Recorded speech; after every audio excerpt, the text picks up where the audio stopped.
It was supposed to be just another Saturday in Emily Carter's quiet life. But that morning, her phone buzzed with a message that tore open wounds she thought had finally healed. "You're cordially invited to the wedding of Michael and Clara." Her hands trembled as she read the name of the man she once thought she'd spend forever with, her ex-fiancé. The man who had left her heart shattered 2 years ago, now getting married to her former best friend. The air around her felt heavy, almost suffocating. She sat frozen in her small apartment, clutching the elegant white envelope that smelled faintly of lilies, his mother's favorite flower. Her vision blurred as tears gathered in her eyes, but she quickly wiped them away. She wouldn't give them the satisfaction of breaking her again. But deep inside, a single question echoed. Why now? Backhand index pointing right before we go deeper. If you believe in kindness, healing, and the beauty of second chances, please like, comment, share, and subscribe to our channel. Every little gesture helps us bring more heartfelt stories to life. Emily didn't want to go. Every part of her screamed, "Don't." But when she saw the guest list posted on social media, the comments, the laughter, the pictures, she realized everyone from their old friend circle would be there.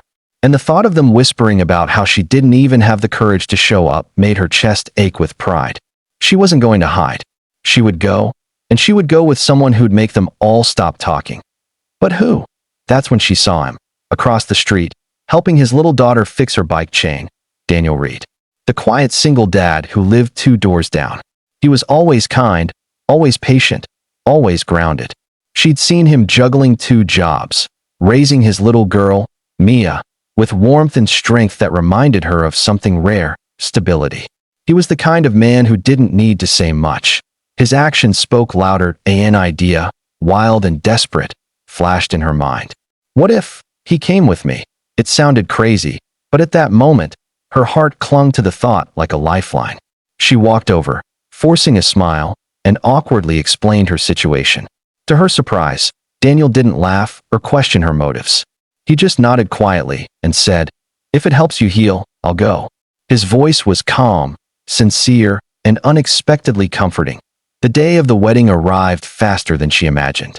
Emily stood before the mirror, her dress a soft shade of midnight blue, elegant, understated, but radiant.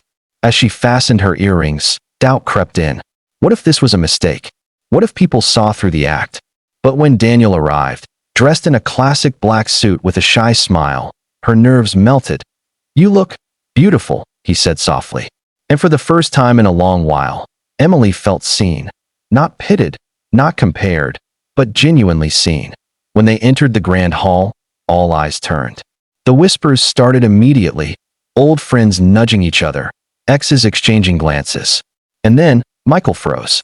His gaze flickered from Emily to Daniel, then back. There was confusion in his eyes, followed by something that almost looked like regret. Emily felt Daniel's hand brush against hers, a small, grounding touch that told her, "You're not alone." The ceremony was beautiful, almost painfully so. The flowers, the vows, the music, everything Emily once dreamed of. But instead of falling apart, she sat still, her chin high, her heart strangely calm. Every time her chest tightened, Daniel was there, offering a smile, a quiet word, or a glass of water. He didn't play the role of a fake date. He became her anchor. Later that evening, during the reception, things took an unexpected turn. When the first dance ended, the DJ invited guests to the floor. Daniel extended his hand toward her, his expression soft. "Dance with me?" She hesitated, then nodded. As they moved slowly under the golden lights, the world around them blurred. Emily felt something she hadn't felt in years, peace. Not the fleeting, surface kind, but the deep kind that comes when someone makes you feel safe again.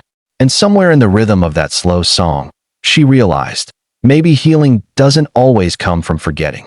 Sometimes it comes from being understood. Halfway through the night, she stepped outside for air. That's when Michael followed. That he looked nervous, regret heavy in his eyes. "Emily, I didn't think you'd come." She gave a faint smile. "Neither did I." He sighed. "You look happy." "I am," she said quietly. "And I mean it this time." It wasn't bitterness. It wasn't a lie. For the first time, she truly meant it. Because in that moment, she understood that the love she thought she'd lost was never the kind she needed. But as she turned to go back inside, She overheard two bridesmaids whispering nearby. Their words froze her in place. Did you know? Daniel. That's her date. He used to work at Michael's company. He was fired when Michael downsized last year. Emily's breath caught. She'd had no idea. That meant Daniel had agreed to come, to stand face to face with the man who had cost him his job, just to help her. She turned, her chest tightening.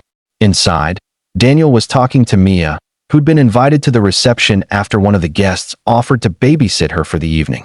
Emily watched as he gently fixed his daughter's little shoe strap, laughing softly with her.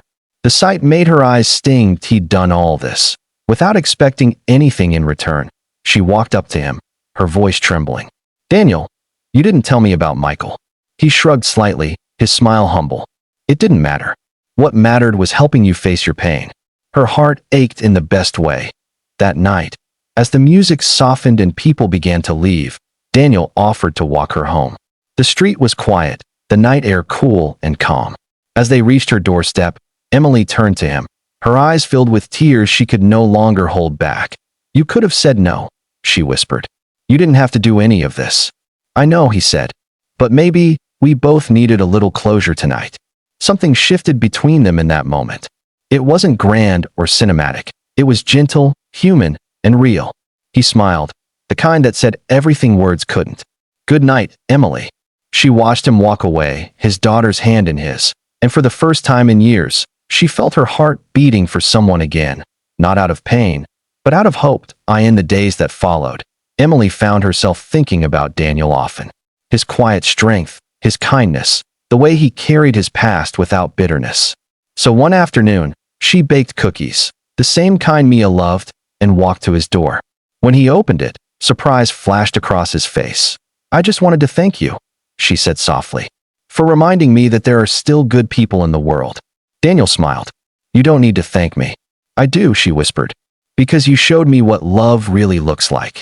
He looked at her for a long moment before finally saying, then maybe it's time you let yourself feel it again. And that's when something inside her broke open, not in pain, but in release. She laughed through tears, realizing how far she'd come. The months that followed weren't a fairy tale. They were real, filled with laughter, late-night talks, and moments of vulnerability. Emily grew close to Mia, who'd sneak drawings of the three of them together, labeling it My Family. One evening, as they sat by the river watching the sunset, Daniel turned to her, his voice quiet. Funny how life brings people together when they're both trying to heal. She smiled, tears glistening in her eyes. Maybe healing isn't about moving on from the past. Maybe it's about finding someone who makes you feel like you finally belong in the present. And as the last rays of sunlight reflected in the water, Emily leaned her head on his shoulder, not out of need, but out of peace. Because what started as a plan to save her pride became the love she never saw coming. Red Heart, if this story touched your heart, please like, comment, share, and subscribe. Your support helps us keep bringing real, emotional stories like this one to life. Speech balloon comment below. Would you ever say yes to a fake date if it meant helping someone heal? We'd love to hear your thoughts. Sometimes, life's most unexpected invitations lead us right where we were always meant to be.